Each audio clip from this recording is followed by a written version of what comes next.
Kristen dan Katolik yang seluruh isi kitab sucinya tentang Isa. Tapi di dalam tulisan yang jauh lebih banyak daripada tulisan dalam Al-Quranul Karim, justru di situ Isa mati.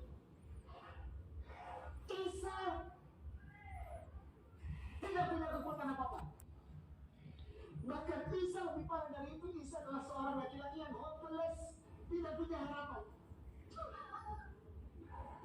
Di dalam buku yang begitu luar biasa tebal, dan kita sayangi Kristen dan Katolik, Petrus, kau pergi ke tepi danau Galilea, pancing ikan pertama yang kau dapat, buka mulutnya, di situ ada 4 dirham. Bayangkan, Yesus jadi lemah, bahkan dia harus menyuruh Petrus untuk pancing ikan, terus ada uang di mulut ikan itu dikeluarkan, ambil itu, bayar pajak.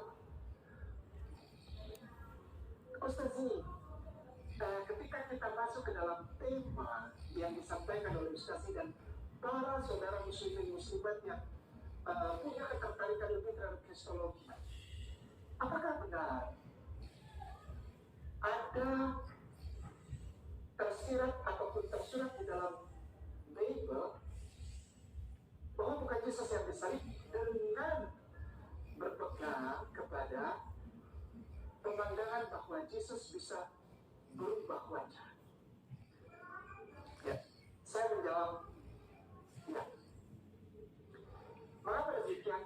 Kata saya, atau kesaksian yang luar biasa, kesaksian yang luar biasa yang namanya mukjizatnya Yesus alaihissalam itu memungkinkan beliau merubah wajah dan selamat dari penyaliban. Bukan memungkinkan, saya tidak begini. Saya tidak memakai kata memungkinkan. Perubahan wajah Yesus itu adalah gift, ada apa? Adalah berkah pemberian dari Allah. Secara khusus kepada beliau, Isa bin Maryam, bahkan dicatat oleh Bible. Mengenai hal ini, saya akan mengajak Ustaz Tuan Guru untuk membagi kategori perubahan ini pada 3 fase. Pelan-pelan. Ada 3 fase. Jadi kita nggak asal-asal jadi dia berubah di sini. Enggak. Ada 3 fase. Fase pertama adalah fase penyaliban. Fase sebelum Getsemani. Fase kedua Getsemani. Fase ketiga setelah penyaliban. Sekali lagi, sebelum penyaliban Getsemani, maksudnya di situ pun ada penyaliban. Lalu fase setelah penyaliban. Ya. Nah, saya akan melihat yang sebelum dulu. Saya minta tolong Ustaz saya untuk bisa tampilkan di sini Yohanes 16:22. Yohanes 8 ini. Yohanes 8:59. Yohanes 8:59. Ya. Lalu mereka mengambil batu untuk melempari dia, tetapi Yesus menghilang dan meninggalkan bait Allah. Ya, sebetulnya bukan meninggalkan. Dia menghilang karena dalam bahasanya itu disempir. Ya, gitu. Ya, betul. Itu memang ada tulisannya, tetapi Yesus menghilang. Yesus menghilang dan meninggalkan. Baru ada dan. Ya. Jadi dia hilang dulu, Ustaz. Betul. Baru ada waf di situ dalam bahasa Arabnya. Dan setelah dia hilang, dia nanti timbul di mana? Tadi pergi. Baru orang melihatnya jalan. Gitu maksudnya ya. Oke, jadi ini salah satu mukjizat ya, yang dalam kesaksian orang Jawa itu banyak orang bisa menghilang. Ya, apalagi seorang nabi. Oh, kan gitu ya. Kita memang belum bisa membuktikan, tapi cerita cukup kuat di tanah Jawa ini. Orang menghilang, kemudian nanti muncul di tempat lain. Dan ini dalam Bible ini dikatakan Yesus mau dilempari, kemudian dia menghilang. Hilang. Jadi ada kemungkinan seperti ini. Oke. Baik. Yohanes 5 nomor 13. Yohanes 5:13 ya. Tetapi orang yang baru sembuh itu tidak tahu siapa orang itu, sebab Yesus telah menghilang ke tengah-tengah orang banyak tempat itu. Oke, kata-kata yang menghilang di sini agak beda dengan yang di tadi. Ini kan menghilang ke tengah-tengah orang, jadi mungkin campur itu ya. Yang lebih jelas menghilang itu ya tadi model yang tadi. Oke. Tapi dalam bahasa aslinya dia tidak bercampur dengan orang. Orang banyak itu ada, dia di tengah-tengah. Oh, menghilang. Menghilang kalau ini ke tengah-tengah. Iya.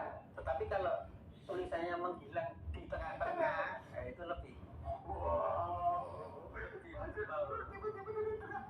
Oke, ini mendukung mukjizat menghilang tadi. Lalu Markus 9 nomor 2. Markus 9 6 hari kemudian Yesus membawa Petrus, Yakobus dan Yohanes, dan bersama-sama dengan mereka ia naik ke sebuah gunung yang tinggi. Lalu mereka di situ mereka sendirian saja. Lalu Yesus berubah rupa di depan mata mereka. Ini klausul ya, klausul salah satu bukti dalam Alkitab bahwa Yesus berubah rupa. Ya. Cuman rupanya yang berubah jadi apa kita nggak tahu, tapi berubah jelas ya. Nanti ada penjelasannya. Lukas 9 nomor 29. Ini keterangannya. Jadi ada premis, tapi ada pendukung lain. Silakan. Jadi tadi dua bukti adalah menghilang dan berubah rupa. Ya. Sekarang Lukas 9:29. Ketika ia sedang berdoa, rupa wajahnya berubah dan pakaiannya menjadi putih berkilau-kilauan. Ketika ia sedang berdoa, rupa wajahnya berubah dan pakaiannya menjadi putih berkilau-kilauan. Jadi ini bukan hanya wajahnya ya, bajunya juga, wajahnya ya berkilau dan sampai pakaiannya pun berkilau-kilau juga ya. Baik, Matius 14 nomor 26. Matius 14:26. Iya. Ketika murid-muridnya melihat dia berjalan di atas air, mereka terkejut dan berseru, itu hantu. Jadi dikira hantu. Lalu berteriak-teriak karena takut. Di mukjizat yang lain, beliau berjalan di atas air. Luar biasa ini orang. Lipat belum apa-apa lah. Markus 16:12. Mukjizatnya juga berjalan di atas air. Markus 16:12. Tidak ada asumsi di sini dan tidak boleh ada asumsi. Tidak boleh ada tafsir, tidak boleh. Markus 16:12. Sesudah itu ia menampakkan diri dengan rupa yang lain kepada dua orang dari mereka ketika keduanya dalam perjalanan keluar kota. Kotanya namanya Emmaus. Jadi ini mendukung perubahan wajah ya, karena berubah ya wajahnya ya, menampakkan diri dalam rupa yang lain ya. Berarti berbeda dengan rupa yang Yesus yang mereka kenal. Ya. Nanti kita lihat ini dalam fase sebelum kejadian salib Getsemani. Ya. Sebelum Getsemani. Sekali lagi sebelum Getsemani. Nanti Getsemani justru ngapain ya?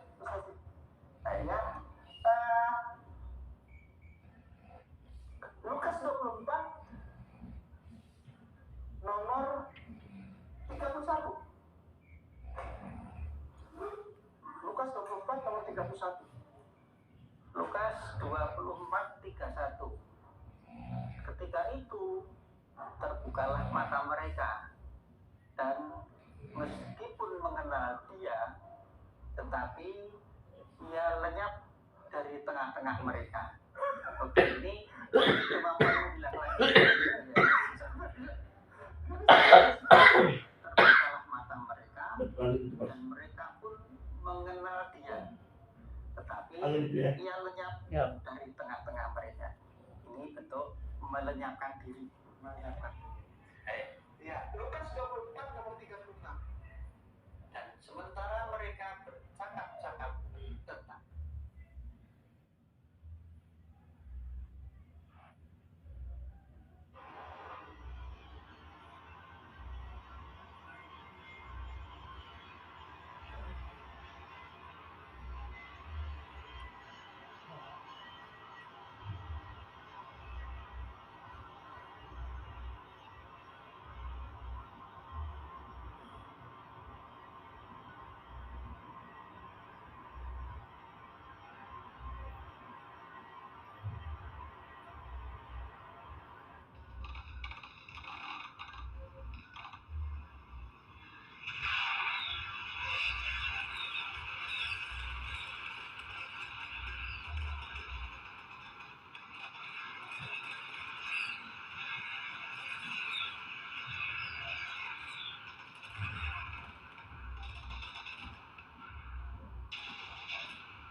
This Sunday night, my show Little Big Shots returns to NBC, and trust me, we have as much fun on the stage as we do behind the scenes.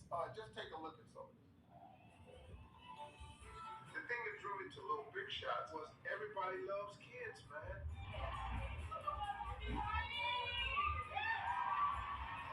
We came all the way from Charlotte, North Carolina, just to see Little Big Shots.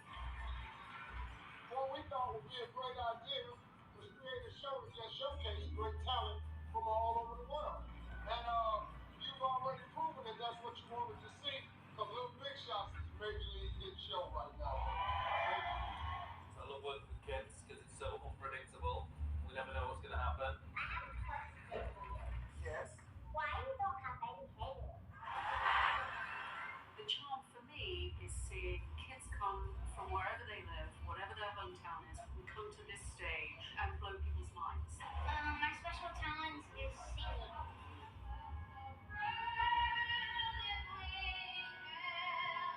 When that stage's fun, when we started with the first child, you knew right there was magic. Do not try this at your house. I've never worked with anyone who thinks on their feet as fast as Steve does, and he has a way of communicating with kids that I have rarely seen. The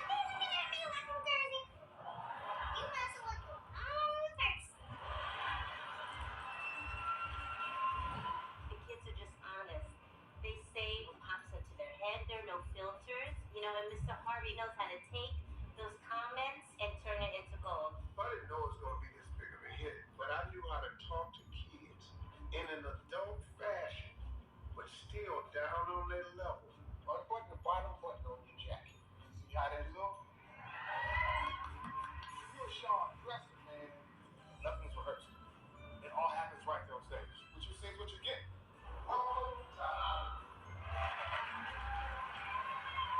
I gotta constantly find that balance of something for the kids so they love me and want to watch, but something for the adults so they go, okay, this dude is crazy. Stay young, folks. Thanks for coming.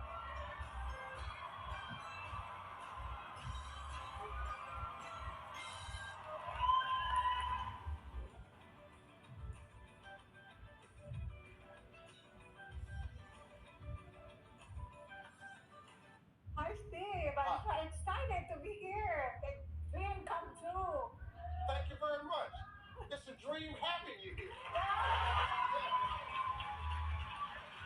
I'm 80 years old. 80. 80. Oh, you are gorgeous. Oh, you're I fine. have 18 grandchildren and 3 great grandsons. I love to do the ballroom dancing. Ballroom dance. Yes, I Yes, ma'am. dance all the dances, but my favorite of all is the Argentine tango. Oh, girl, that's my dance too.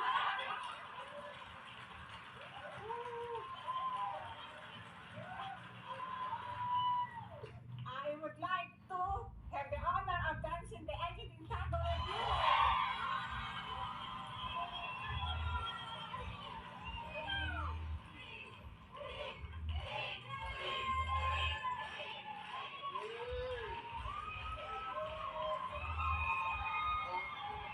Yeah, I'm looking at your shoes.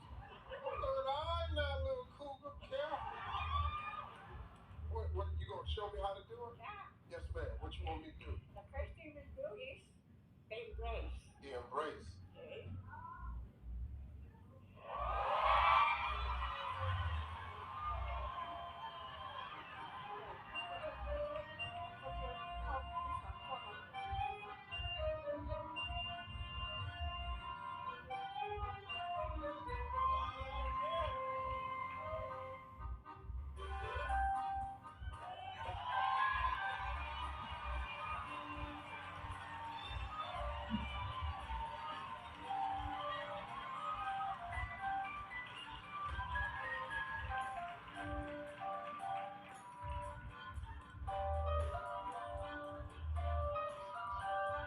Turn this way.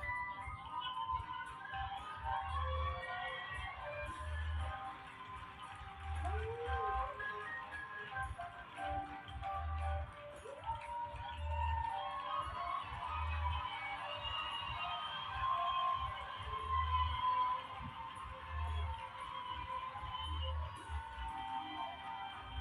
Come on, mama. Come on, mama.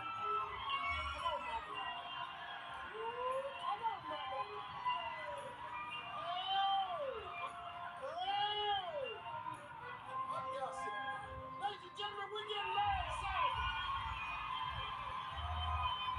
Ladies and gentlemen, we're getting Larry Sager.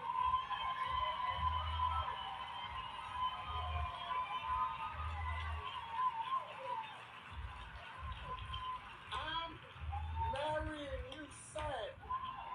I'm finna call Marjorie, tell her it's over.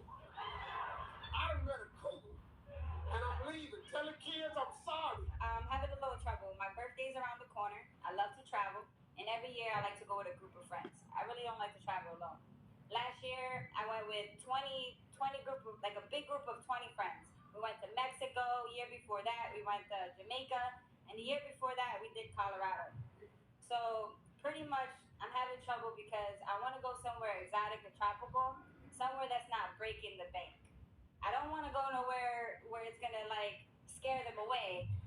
I'm looking at Hawaii and possibly Fiji and all those cool places, but I just think that maybe it'll be too pricey for them. So, Steve, can you suggest of a place that possibly I can go where we'll have a great time where it's not breaking Wait a the minute, bank too much? you had a birthday party in Jamaica, one in Mexico. Who your friends? You try not to break the bank. You want to go to Fiji.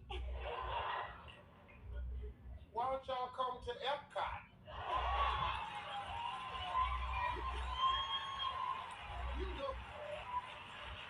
You can visit 20 countries on a day pass.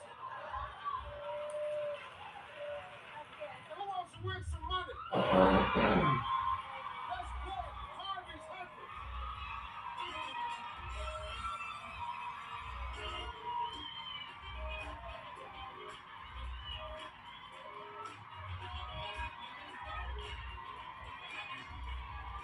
Hey, listen up.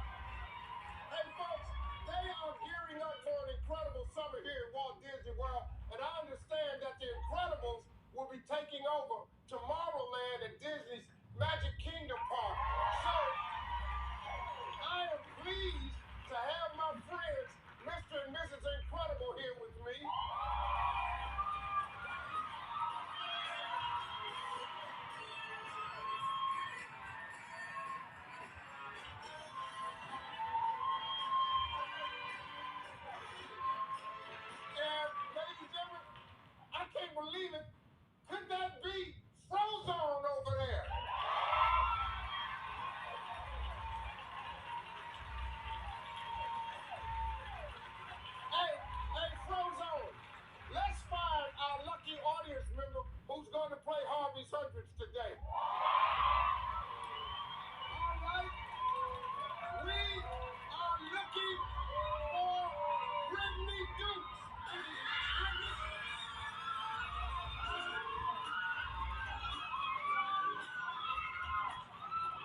card right here. I want you to take a look at these pictures. I want you to memorize. I got 60 seconds on the clock. Every time you match up those pictures, a pair of those pictures, I'm gonna give you $100. If you match up all 10 of those pictures inside of 60 seconds, I'm gonna give you $1,000. So you see the pictures? All right, turn them over. All right, now scramble them up. Now, the time will start after your first two numbers. All right, let's do 5 and 8 first. 5 and 8. Go. All right, 12 and 9. 12 now. Speed it up. Okay, 10.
Berpulang kabur.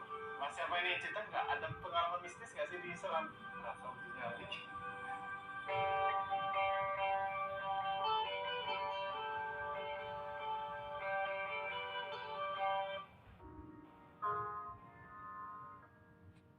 Ya, ini yang kita katakan tadi di depan di sana, yang luasnya kurang lebih 50 hektar. Yang baru kita sentuh ya, baru ini belum final nih, belum. Nah, ini kurang lebih gagasan-gagasannya seperti ini. Jadi masyarakat bebas bisa kunjungi setiap saat, sambil melihat istana itu seperti apa. Tapi belum masuk ke istana. Itu. Di situ ada telaga-telaga. Iya. Karena konturnya sedemikian rupa. Jadi kita buat seperti itu. Nah, ini tanaman-tanaman kelas berbunga kita memiliki variasinya banyak sekali. Nah, dari spatudea, ada namanya tabebuya, ada dadap-dadap berbunga, banyak sekali yang dicocok di sana karena mataharinya banyak, terus airnya juga ada. Nah, ini kurang lebih sehingga, nah inilah bentuk dari istana.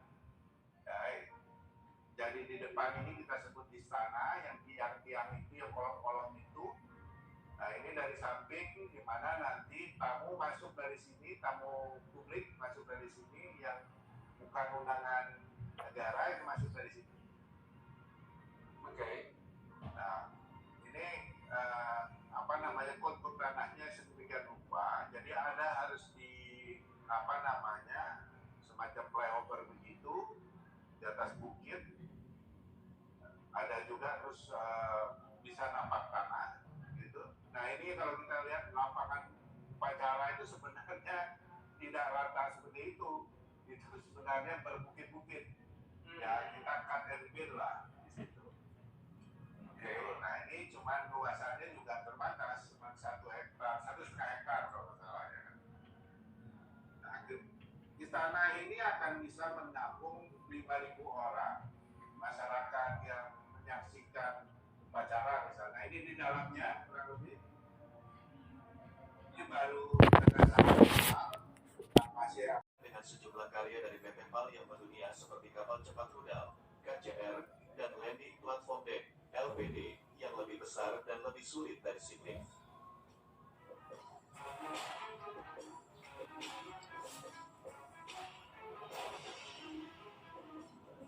Selain itu, PT PAL juga telah mampu membuat kapal selam dengan catatan zero defect meski tidak 100% buatan sendiri. Terkait peran PT PAL untuk industri militer kelautan, Kaharudin mengungkapkan hal yang cukup mengejutkan, yakni PT PAL berencana akan membuat sejumlah kapal perang termasuk kapal induk sendiri. Bahkan secara terang-terangan Kaharudin menyebutkan bahwa PT PAL akan segera merealisasikan rencana tersebut. Setidaknya pada tahun 2023 mendatang, salah satu rencana PT PAL yang diungkap oleh Kaharudin itu terrealisasikan. Tahun depan kita akan fast-build untuk frigate. Pembangunannya 5-6 tahun. Terus kita juga akan meluncurkan desain kapal induk, ungkap Kaharudin, dikutip dari kompas.id.